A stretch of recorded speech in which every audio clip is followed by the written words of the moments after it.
हरे कृष्णा मित्रों, स्वागत है आपका हमारे चैनल द क्रिस्टल मार्ग पर। श्रीमद् भागवत गीता में 18 अध्याय है। सभी अध्यायों में अध्याय 2 गीता की आत्मा है। तो चलिए जानते हैं इस अध्याय के बारे में।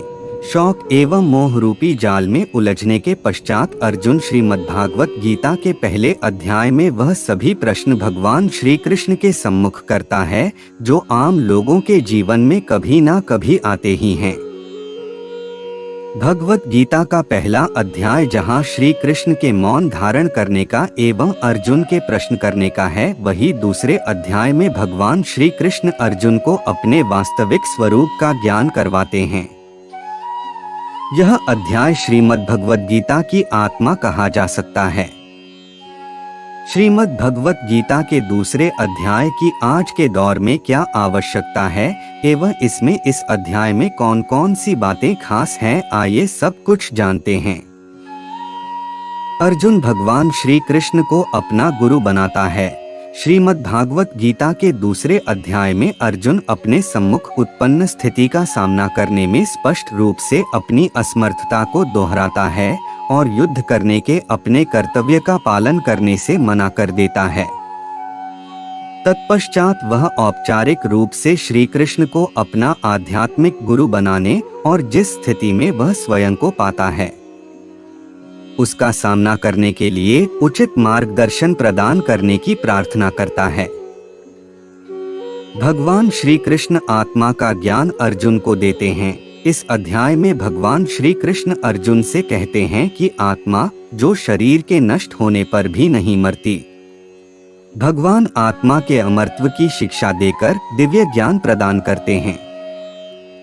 आत्मा एक जन्म से दूसरे जन्म में उसी प्रकार से शरीर परिवर्तित करती है जिस प्रकार से मनुष्य पुराने वस्त्र त्याग कर नए वस्त्र धारण करता है। इसके पश्चात श्री कृष्ण सामाजिक दायित्वों के विषय की ओर आगे बढ़ते हैं। वे अर्जुन को स्मरण कराते हैं कि धर्म की मर्यादा हेतु योद्धा के रूप में युद्ध लड़ना उसका कर्तव्य है। वे स्पष्ट करते हैं कि किसी के द्वारा अपने नैतिक कर्तव्यों का पालन करना एक पुण्य का कार्य है जो स्वर्ग जाने का द्वार खोलेगा, किंतु कर्तव्यों से विमुख होने से केवल तिरस्कार और अपयश प्राप्त होगा। भगवान यह बताते हैं कि बुद्धि का प्रयोग कैसे करना चाहिए। लौकिक स्तर पर अर्जुन को प्रेरित करने के पश्चात श्री कृष्ण गहनता के साथ कर्मयोग के ज्ञान पर प्रकाश डालते हैं। वे अर्जुन को फल की आसक्ति के बिना निष्काम कर्म करने की प्रेरणा देते हैं। फल की कामना से रहित कर्म करने के विज्ञान को वे बुद्धियोग या बुद्धि का योग नाम देते हैं। बुद्धि का प्रयोग मन को कर्मफल की लालसा करने से रोकने के लिए करना चाहिए। इस चेतना के साथ संपन्न किए गए कर्म बंधनयुक्त कर्मों से बंधन मुक्त कर्मों में परिवर्तित हो जाते हैं। अर्जुन दिव्य चेतना में स्थित मनुष्य के लक्षणों के संबंध में जानना चाहता है। श्री कृष्ण उसे बताते हैं कि किस प्रकार से दिव्य चेतना में स्थित होकर मनुष्य आसक्ति, भय और क्रोध से मुक्त हो जाता है और सभी परिस्थितियों में उसकी इंद्रियां उसके वश में हो जाती हैं और उसका मन सदा के लिए भगवान की भक्ति में तल्लीन हो जाता है। अब वे क्रमानुसार स्पष्ट करते हैं कि किस प्रकार से मानसिक संताप, कामवासना और लोभ विकसित होता है और किस प्रकार से इनका उन्मूलन किया जा सकता है।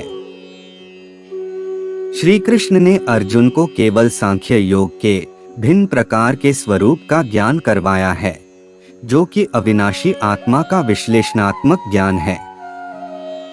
श्री कृष्ण अब कहते हैं कि वे बिना फल की इच्छा के कर्मयोग का ज्ञान प्रकट कर रहे हैं। इसके लिए कर्म के फल के प्रति विरक्ति होना आवश्यक है। ऐसी विरक्ति विवेक के साथ बुद्धि का प्रयोग करने से आती है, इसलिए श्री कृष्ण ने अपनी इच्छा के अनुसार इसे बुद्धि योग या बुद्धि का योग कहा है।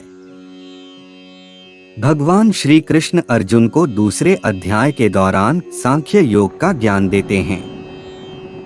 सांख्य शब्द सा धातु से बना है।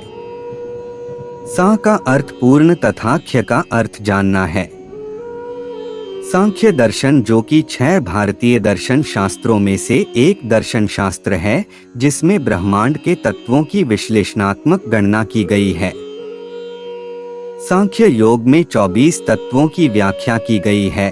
पंच महाभूत पृथ्वी, जल, अग्नि, वायु और आकाश, 5 तन्मात्राएं, इंद्रियों के 5 विषय, रसना, स्पर्श, गंध, श्रव्य और रूप, 5 कर्मेंद्रियां, 5 ज्ञानेंद्रिया, मन, अहंकार, जिसका अस्तित्व महान में विकार से उत्पन्न होता है। महान, जिसका अस्तित्व प्रकृति में विकार उत्पन्न होने से होता है, और प्रकृति आदिकालीन भौतिक शक्ति का रूप है। इसके अतिरिक्त पुरुष या आत्मा है, जो प्रकृति का भोग करती है और उसके बंधन में बंध जाती है। तो दोस्तों, आपको यह जानकारी कैसी लगी, हमें कमेंट करके जरूर बताएं और वीडियो अंत तक देखने के लिए शुक्रिया।